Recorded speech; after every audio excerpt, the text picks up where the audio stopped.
అధికారులపై జగన్ వ్యాఖ్యల పట్ల కేంద్ర మంత్రి పెమ్మసాని చంద్రశేఖర్ ఆగ్రహం వ్యక్తం చేశారు.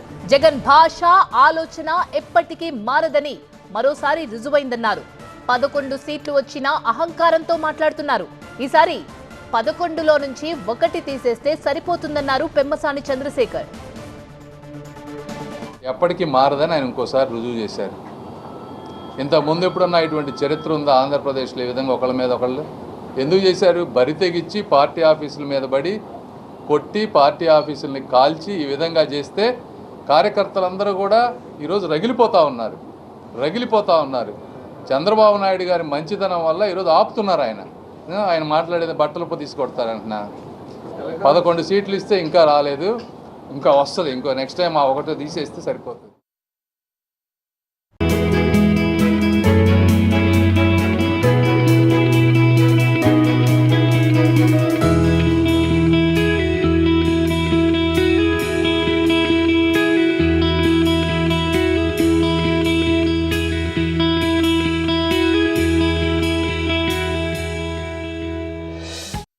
అధికారులపై జగన్ వ్యాఖ్యల పట్ల కేంద్ర మంత్రి పెమ్మసాని చంద్రశేఖర్ ఆగ్రహం వ్యక్తం చేశారు.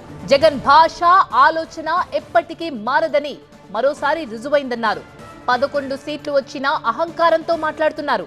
ఈసారి 11లో నుంచి 1 తీసేస్తే సరిపోతుందన్నారు పెమ్మసాని చంద్రశేఖర్. ఎప్పటికీ మారదని ఆయన ఇంకోసారి రుజువు చేశారు. ఇంతకుముందు ఎప్పుడన్నా ఇటువంటి చరిత్ర ఉందా ఆంధ్రప్రదేశ్లో ఈ విధంగా ఒకళ్ళ మీద ఒకళ్ళు ఎందుకు చేశారు? బరి తెగించి పార్టీ ఆఫీసుల మీద పడి కొట్టి పార్టీ ఆఫీసుల్ని కాల్చి ఈ విధంగా చేస్తే కార్యకర్తలందరూ కూడా ఈరోజు రగిలిపోతూ ఉన్నారు. చంద్రబాబు నాయుడు గారి మంచితనం వల్ల ఈరోజు ఆపుతున్నారు. ఆయన మాట్లాడేది బట్టలు తీసుకొడతారంటున్నా. 11 సీట్లు ఇస్తే ఇంకా రాలేదు, ఇంకా వస్తుంది, ఇంకో నెక్స్ట్ టైం ఆ ఒకటో తీసేస్తే సరిపోతుంది.